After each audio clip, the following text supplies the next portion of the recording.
Alright mga boss, mga sir, property presentation tayo today. Actually, papunta kami sa island. Dito kami, anong barangay ito? Subic, Matain. Ay, sasakay kami ng bangka mga boss, mga sir, para makarating doon sa property. Ikaw ba piloto, boss? Lagay, boss.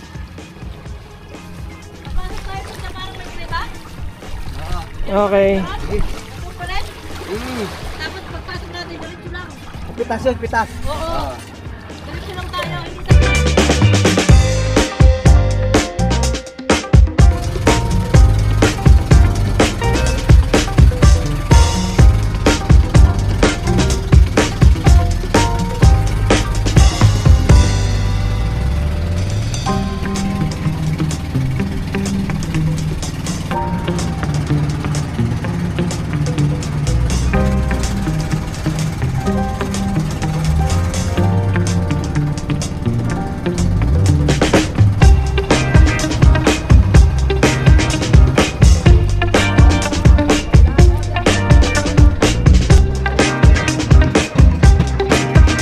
Kalmado tubig dito kasi cove eh.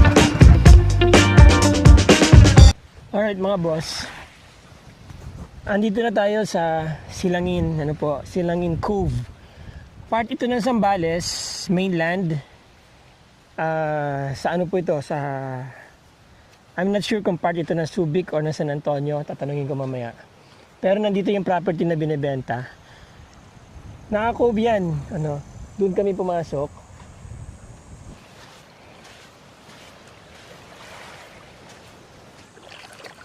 May mga batong buhay. Hindi siya matatalas na bato, mga smooth, mga parang galing sa bundok.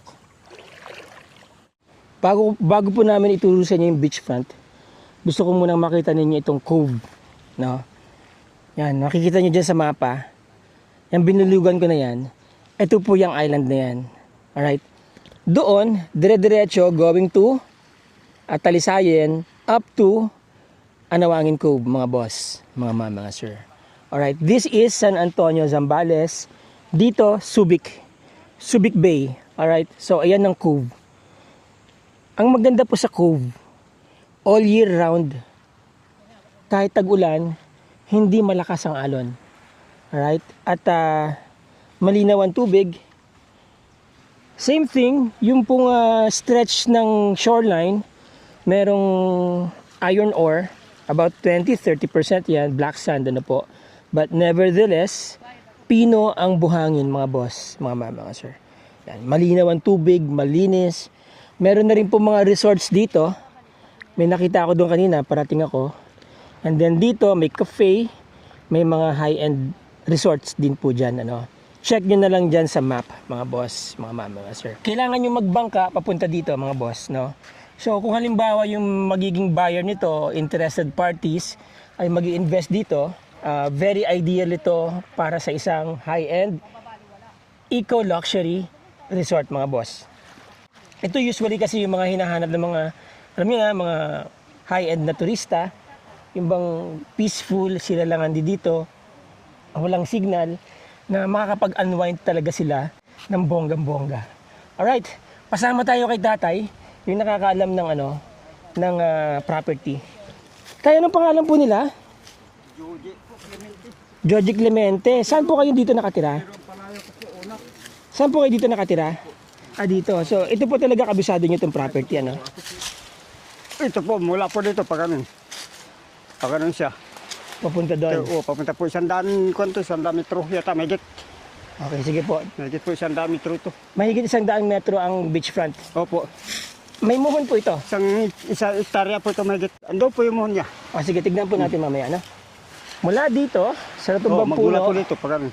papunta doon. Papunta po doon sa kabila. Sige nga po. Mayroon pa muhon dyan sa kabila, kaya hindi makita yung muhon. Okay, puntahan na lang po natin. Tayo dito, anong mga nahuhuling isda dito? Marami? Mga lapo-lapo, aligasin, talakitok. Dito lang sa gilid? Ito lang, dito lang po. Dito lang ako naglalambat po, maliit yung lambat ko, mababa lang. Gaano karami nahuhuli niya? Minsan po, mga 2 kilo, 3, ganyan. Pang ulam-ulam lang po, sir. Araw-araw? Tuwing hapon, Tuwing hapon, meron kayong ulam na lapu-lapu? tuwing hapon lang po. Okay na yun. Tingnan kung po. 2 kilong lapu-lapu naman. Oo. Dito po ba, may balita kayo na sabi nila sa akin eh, magkakaroon daw ng kalsada papunta rito eh. Ay, matagal na pong plano yan. Sinurbi na po yan dito, yung kasama pa nagsukat ng gagawa ng karsada dito, anak ko pa. Oh. Eh wala naman hanggang ngayon na po, eh, taon na. Hindi Mga, mo basta-basta. mga anong taon po yan si Norbay? Eh, kwan siguro yun, 2020 siguro, 24. 2024. Ilan pa lang. So, ibig sabihin, maaari pa magkaroon talaga ng kalsada. Maaari po, kung talaga dito po, yan o. Yan, kikita niyo yung bundok na gumanon. Subic na po yan, kawag. Yung kabila niyang kawag, may daan po yan dyan ng mga mountaineer. Nagka-climb. Oh, yan. Ito tayo, may ilog dito. Tingnan ito nga po. muna natin to. Ano po Ito. ba yan ang ilog na to? Ito po, sako na po ito ng pirer. Sako pa rin to ng... Oh, pirer na po. Itong parapet Ito po, na ito po. Oh, ito po. titignan natin ngayon. Opo. Yun, Okay. nandiyan po yung muhon ng pirer. Kabila dyan, nandiyan yung muhon. Nasa kabila yung Oh, mohon. dyan po. Sako pa to. Daming ibon ha. Oh, ang dami. Sakop po ito, sakop ito. Yun. May isda po dito. Mayroon po yung May nanguling isda dyan? mga isdang tabang. Isdang tabang, gaya ng... Mga bunog, Okay. mga bunod, mga... So, iyan po ay tatagusan na yan dito. Opo, kung hindi siya natapong tambakan. Oo, pero Ano na siya? pagkatagulan, Malakas po ito. malakas yan, umagos. Opo, magos. Ngayon, pagkatag-init, Oh, ganyan siya. ganyan siya, hindi natutuyo. Hindi po, hindi. Ibig sabihin may source ng tubig. Oo, mayroon po, pandilig, mayroon, di ba? mayroon po, Pasakasakali. mayroon po. Mahirap ubusin, mahaba yan. Mahaba po ito, mahaba. Sibulo Oo. yan, sibulo. Hindi basta Sibol po yan. May sibul. Okay. Doon kami galing. Ito pala si... Shoutout sir. Hello po, Jerome Ferrer. Si Jerome Ferrer. Kayo po ang isa sa mga Anak. tagapagmana Apo. nitong malawak na lupain. Apo. Di ba? Ayan. At ito naman, sabit. Sabit to. Sabit o may lawit? Grabe, ang ganda dito guys. Oo. Ayun. Doon magpapagawa ako ng mansion. Okay, so anyway, nandun po yung Opo, yun po. harap, yung magsisimula. Oh, pag ito po. And then, ito po mga halaman na may tinik na yan. Oh, ito Ano po, yan? aroma po ito. Ha? Aroma po. Saan ginagamit yan? Ginagamit po sa kwan yan, yung mga kwan ng bangka, pakuko. Matibay po na kahoy yan. Ito? Oh, matigas na kahoy yan. Okay. Marami pinagkakagamitan niya, martilyo, lagari. Oh, okay, sana po dito hanggang saan po yung ano dito? Tapat ng Ganito na po. dagat. Oh, ganito. Ito na, ito. Oh, ganito po. Okay. Andiyan po yung muhon eh. Sige po, dito po kayo, dito lang, para makita po nila kung gaano kahaba ang dagat. Yan, hanggang doon po. Hanggang doon po sa may kwan na yun. Oo, sa may Kanto na natumbang yun. puno. Opo. At saka kita nyo, bakit ang mga bato dito parang galing bundok? Hindi po, ano yan, yung batong dagat na po yan, maliliit. Ganito yung mga bato dito, ano? Opo, ganito lang siya, maliliit. Tsaka, ibig sabihin, pwedeng paliguan dahil hindi pwede siya, po, pwede po hindi ito. siya matalas, no? Maluwag po ito, maluwag na paliguan to. Oh, maluwag to. Maluwag po ito, walang bato. Yun Pagka ano, bumabagyo po ba, malakas ang alon dito? medyo po malakas sir, pagkakwan. Bagyo. Pagkapagyohan. Pero, hindi po ito delikadong paliguan. Kasi Hindi nga, po, hindi naman nakakapasok dito yung pating. Wala. hindi po, ibig sabihin yung humuhugot na current sa ilalim, wala? Wala po. Alright, Wala sige. po. Saan na po tayo? Dito po, Diretso na, dyan sige po po. yung muhon ng kwan. Patingin nga po, tingnan natin. Nasa kwan po, masukal. Okay lang po. Yung namin kahapon, ay kanina hindi makita. Basta, Nasa aroma siya. oo. Maraming aroma. Oh, puro aroma na po ito. Matinig, puro aroma na po yan. Puro aroma. Kaya hindi po tayo makakapasok dyan. Hindi po, andyan po yung muhon dyan. Nandiyan yung mohon. Opo. Hindi na po tayo papasok. Oh, dito. Pero hanggang saan po yan? Hanggang dito na lang po. Ayun, ito siguro, baka nasa kupa itong kahoy ito. Tapos diretso na pag Oh, ganun. diretso na po pag ganun, tapos gumanon siya. May papasukan po tayo doon. Wala. Ay, mayroon po, kaya malalim mo doon. Hindi tayo makakadaan doon. Tignan lang po natin yung itsura sige po. doon. Para halimbawang meron na tayong kasamang buyer, Oo. di ba? May gustong bumili, halimbawa, napanood dito. Pwede po. Alam niya na yung mga makikita niya dito. Oo. Di ba? Kung saan dadaan, anong palilinis niya, paano niya didiskartehan itong lugar na to. Kasi hindi lang po beach meron kayo, meron din kayong parang Nandyan yung muhon. Farm. Nandyan nandito po yung muhon, Oo, dito andyan banda. po, sir. Pwede po ito pagkunan ng kwan, pag-alagaan ng mga hayop. Paano? May mga tae ng ano po ito. Baka po, baka. Oh, tapos may kalabaw po ako ditong 3 at 4. May Meron po kalabaw. ako. Hindi nyo alam kung 3 o 4 yung kalabaw nyo. Dito nga kasi nakabibili ng mga baboy kasi wala ibibigay namin. Oh, dito baboy oh. Baboy. Eh, paano nyo Hindi ko po, bangka. babangka po, malilit pa lang. Halimbawa, magdadala ng baboy, malilit pa lang. Pag lalaki na, ikaw mga gusto mo, babuyin kita dito? So guys, Aray. walang makakarinig dito sir. Joke lang. Okay lang. ito po, Ayun. ito. Ang ganda. Makatinamaan niya ito. Ito. Alin po? Ito, Nasakop pa to. Oh, itong pantry na ito. Ibig sabihin, Nasa dire-diretso yan. Pasok na diretso pasok po pala itong ilog. Oh, nasa loob na ho. Sa loob siya, sa loob. Ano po yung korte ng lupa tayo? Paano? Liter Parang, siya. parang boomerang, no? Oh, parang parang gumanon siya. bumerang. Pag ano po, pagkatapos gumanon siya, nandun sa mapa. Kung Ang meron kayong ganda, mapa. day. Malalim yan. Ang ganda dito. May kalaliman, sir. Ayan, mga boss, so May meron kalaliman kayong ilog. At nagiging sapa siya. Pag Pagdating ng tagulan niya, summer. malakas yan, sir. Anong isda nito tang? Mga isdang tabang, bunog, hipon, gulyasan. Hanggang dito lang to. Hanggang daw po sa taas. Pwede tayong lumakad dito, tay. Pwede pa. Kung hanggang saan lang maabot natin, tapos balik na tayo. Pero tumama ba yan doon sa tabi ng bundok? Oh, Hindi. andun yung muhon na nung nag-relocate ho yung mga dinar, Oh. mayroon silang binaw na muhon dyan sa gilid ng bundok. Ibig sabihin, Pagkano na siya. nasa paanan to ng bundok, Oh, yung sa dulo niya. yung dulo niya, nasa paanan ng bundok. Okay, tara. Tapos gumanon pa siya. Yun. Kasama ako, pero hindi ako nakasama nung nag-relocate dito. Opo. Ang nasamahan ko nung Paskaso, kaya ito alam ko yung ng Paskaso. Ito paskasyo na itong kabila. Paskaso Ito na yung po ito. Ferrer. Ito ang Ferrer, yung kabila nito. Ito. Swerte naman ng mga Ferrer, may ilog sila. Mayroon po, ang ganda ng ilog to. Ang ganda ng ilog yun. Pwede pag-alagaan to ng mga itik, pato. Oo, pwede kayo mag-alaga ng itik pato. Oo, dito. Ayun. Tapos pag summer, pagka nagsara na yung dung sa harap, Oo, ang ganda to. pwede na mag-alaga ng tilapia. Oh, tilapia. Ang dami dito yung native na tilapia, yung Gloria ng tilapia, yung mga... Ay, oo. Oh, yung... Ay, Gloria. Yung ano po, yung tilapiang balbon, nakakita na kayo? Ay, mahirap po yun pag hindi na ugasan, yung balbon. Ang ganda dito. Hanggang dito na lang po yan. Oo, nga dito na Yung po. may tubig ngayon. Opo. Yan po ay buong summer. Oo. Aabutan pa yan ng tagulan. Opo. Abutin tayo ng tagulan, hindi na to Okay. Tapos Hindi doon po po nang gagaling ang Oo, tubig. dyan po. Dyan. Oh. Diyan din ako naglalambat nung pangulam namin, bunog lalaki, yung mga bunog dito, bunog na yung tabang, Oo, gano'n po kalalaki. mga ganito. Bunog! Oo, bunod. Yung bunog na ganyan, itim parang bulig. Parang siyang bulig. Pero bunog siya. Oo, bunog. Ang sarap nun. Oo, sarap po, sigang. Oo. Hmm. Wala na ngayon. Wala, no, mayroon maliliit Dami dyan. kong ilog sa parang pera. Oo, sakop ito. Hanggang doon pa yung Ferrer. May Oo, mga mangga dyan, dito, malalaki. dito pwede tayo tumawid dito. Pwede na, siguro. My God. Ang lamig ng tubig, mga boss. So, malamig ko ito. Oo. Lamig. Ang lamig ng tubig. Ganda paliguan. Ngayon mga boss, mga sir, no, napaka-ideal nito gawing isang permaculture Oo, resort. Permaculture resort. Ano ba yan? Pakibanggit nga. Permaculture resort. Yan. Alam niyo ba yung permaculture, mga boss? Ito po yung meron kayong food forest, meron kayong seasonal crops, meron kayong food-bearing trees, meron kayong alagang mga hayop, meron kayong swale, yan, ilog, at meron kayong dagat. So, ibig sabihin, kompleto po kayo dito, ano? Pag na-develop tong lugar na to. Yan. Paganito po tayo o paganyan? Masukal na po ito eh. Masukal na, wag na po. Basta hanggang doon yan. Oo, ganda na.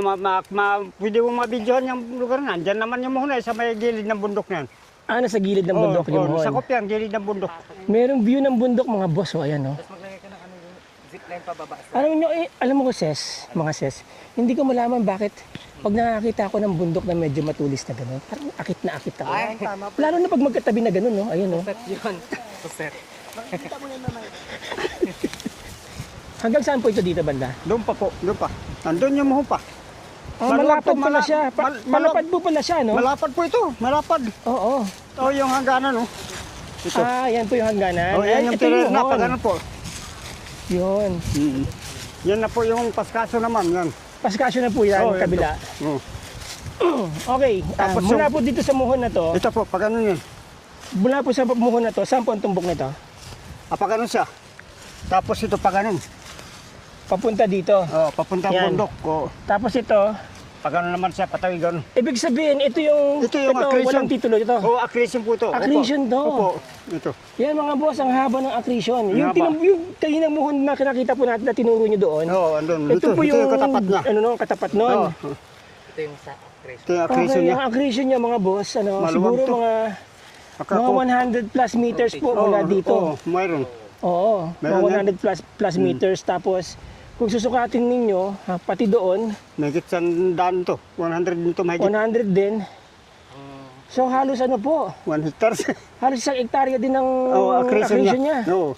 So, essentially, mga boss, mga sir, bumibili kayo ng 2 hektarya sa presyo ng 1 hektarya. Di ba? Oo. Yeah. Panalong-panalo kayo dito mga boss. Huwag nyo nang pakawalan to. Saan ang labas natin? Dito po. Ano? Okay. Wala pong linya ng kuryente dito. Solar. Solar. Yung imong puro solar eh. Oo, walang linya ng kuryente, walang signal. Oo. So maglalagay kayo ng Starlink at saka solar powered. Oo. Solar power. Solar power. Yeah. Solar lang. Yung Yun imong puro. ang isa sa mga critical or key investments niyo po dito kapag dinevelop nyo to. Very ideal po itong lugar na to gawing isang, yun nga sabi ko, isang permaculture eco-luxury destination or farm or resort ano po. Dahil meron kayong dagat, meron kayong malapad na lupain hanggang doon sa tabi ng bundok, meron kayong mountain view, very peaceful ano. Ito po yung mga hinahanap ng mga high-end investors, mga high-end tourist din na ano po na naghahanap ng ganitong klaseng lugar. Yung hindi basta-basta na pupuntahan ng ordinaryong tao. Pasensya na kayo sa boses ko. Inom muna akong tubig.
By the way, sunset po yan. Nandyan ang sunset. Minsan nandun, minsan nandun. So pagka nandito ang sunset, especially during December, bilog na bilog po yung sunset dyan. Ang ganda. Okay, yung papunta dito, nagbangka kami, coming from Subic. Pwede po kayo manggaling sa Subic, sa Barangay Matain. Pwede rin po kayo manggaling sa Pundakit. Ano po? So meron kayong 2 area na pwedeng jump off. It will take you around 1.5 to 2 hours. Minsan 1 oras lang kapag kakalmado. Ang price po ng property, ang pagkakasabi sa akin, hindi lang po 1 hectare to eh. Almost 13,000 square meters po ito. So basically you have like 1.2 hectares of titled property and more or less 1 hectare of accretion or accretion mga boss, mga sir. Maganda po dito, marami daw isdang nahuhuli dyan. Narinig nyo naman kanina sabi ni Manong Jerome. Alright, so there you go. Ang selling price po ng property is 33 million mga boss, mga sir. With that amount being said, I think that is negotiable. Kayo na lang po ang mag-usap na may-ari. Tumawad sa kanya. So kung gusto niyo pong makausap yung may-ari, of course, nandyan ang aking contact details. Viber, WhatsApp, Globe, nandyan po sa screen. Yung iba kong contact details, nandyan din po sa description ng video. And yung iba pang details ng property na to, yung baka nakalimutan ko, nandyan din po sa description ng video. Mga boss, pakibasa nyo na lang. Alright? So again, it's another day, another vlog, no? Another property being presented to you guys. And I hope nag-enjoy kayo. Again, mga boss, mga ma'am, mga sir, let's be grateful every day. Maraming salamat sa inyong time. Maraming salamat sa inyong panonood. Till the next video. Ciao.